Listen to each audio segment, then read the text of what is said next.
Hello, നമ്മളിന്ന് പരിചയപ്പെടുന്നത് നമ്മുടെ കോഴിക്കോടിനെയാണ്. നമ്മൾ പുതിയതായിട്ടൊരു കോഴിക്കോട് ഉണ്ടാക്കിയിട്ടുണ്ട്. അതിനെ ഉപയോഗിച്ചിരിക്കുന്നത് 2x2 GI മെഷാണ്. അതുപോലെ തന്നെ അതിൻ്റെ തൂണായിട്ട് ഉപയോഗിച്ചിരിക്കുന്നതും ബാക്കി അതിൻ്റെ ഫിറ്റിംഗ്സ് ആയിട്ട് ഉപയോഗിച്ചിരിക്കുന്ന എല്ലാം 1 ഇഞ്ചിൻ്റെ പൈപ്പാണ്. ഈ 2x2 മെഷ് ഉപയോഗിക്കുന്നതുകൊണ്ടുള്ള ഗുണങ്ങളെന്ന് പറഞ്ഞാൽ നമുക്ക് ഇതിൻ്റെ കാഷ്ടം ഒന്നും അതിൽ തങ്ങിയിരിക്കത്തില്ല, എല്ലാം താഴത്തേക്ക് പോകും. അത് തന്നെ ക്ലീൻ ചെയ്യാനും കുറച്ചുകൂടി ഈസിയാണ്. ഇതിൻ്റെ ഒരു ദോഷം എന്ന് വെച്ചാൽ കുഞ്ഞു സൈസ് കോഴികളാണെങ്കിൽ അതിൻ്റെ കാലുകൾ താഴത്തോട്ട് പോവുകയും അതിന് സ്ട്രെയിൻ ഉണ്ടാവുകയും ചെയ്യും. എൻ്റെ ഒരു എക്സ്പീരിയൻസിൽ 2x2 തന്നെയാണ് ഏറ്റവും നല്ലത്. നമ്മൾ കുഞ്ഞിക്കോഴീനെ മേടിച്ചിടുന്ന സമയത്ത് ഒരു അരക്കരയുടെ മെഷ് മേടിച്ചിട്ടാൽ നമുക്ക് ഈ പ്രശ്നങ്ങൾ സോൾവ് ചെയ്യാൻ പറ്റും. കോഴിക്കോടിൻ്റെ ആകെ നീളം 3 മീറ്ററും വീതി 1.5 മീറ്ററുമാണ്. 3 മീറ്റർ കൂടിനെ നമ്മൾ 1.5 മീറ്ററുള്ള 2 പാർട്ടീഷൻസ് ആയിട്ട് തിരിച്ചിട്ടുണ്ട്. അതിൻ്റെ 2 വാതിലുകളും വെച്ചിട്ടുണ്ട്.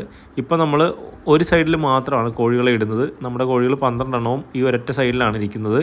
ഇങ്ങനെ പാർട്ടീഷൻ ചെയ്യുന്നതുകൊണ്ടുള്ള ഗുണങ്ങൾ എന്താണെന്ന് വെച്ചാൽ നമ്മൾ കോഴികളെ വിരിയിക്കുന്നുണ്ടെങ്കിൽ അല്ലെങ്കിൽ ഈ കോഴികൾ തമ്മിൽ കൊത്തുകൂടുന്ന അവസരങ്ങളുണ്ടാകും, പൂവൻ കോഴികളും കൂടുതലായിട്ടുണ്ടാകുമ്പോൾ. അപ്പോൾ അങ്ങനെയുള്ള സമയങ്ങളിൽ നമുക്ക് ഇവന്മാരെ സെപ്പറേറ്റ് ചെയ്ത് ഇടാനായിട്ട് ഒരു കൂട് ഉള്ളത് നല്ലതാണ്. നമ്മളിപ്പോൾ കോഴിക്കുഞ്ഞുങ്ങളെ എന്തായാലും വിരിയിക്കാനായിട്ട് ഉദ്ദേശിക്കുന്നുണ്ട്. അപ്പോൾ കോഴിക്കുഞ്ഞുങ്ങളെ വിരിയിക്കുന്ന സമയത്തും ഇവരുടെ കൂടെ, അതായത് വലിയ കോഴികളുടെ കൂടെ കോഴിക്കുഞ്ഞുങ്ങളെ ഇടാതിരിക്കാനായിട്ടാണ് നമ്മളിങ്ങനെ ഒരു പാർട്ടീഷൻ ചെയ്തത്. നമ്മുടെ ഈ കോഴിക്കൂട് നമ്മൾ ചെയ്ത് കഴിഞ്ഞ സമയത്ത് ഏകദേശം ഒരു 8,000 രൂപ ആയിട്ടുണ്ടാവും. അതിൽ ഷീറ്റ് ഒഴികെ ബാക്കിയെല്ലാം നമ്മൾ പുതുതായിട്ട് മേടിച്ചാണ്. ഷീറ്റ് നമുക്കിവിടെ ഓൾറെഡി ഉണ്ടായിരുന്നത് തന്നെ യൂസ് ചെയ്യുകയാണ് ചെയ്തത്.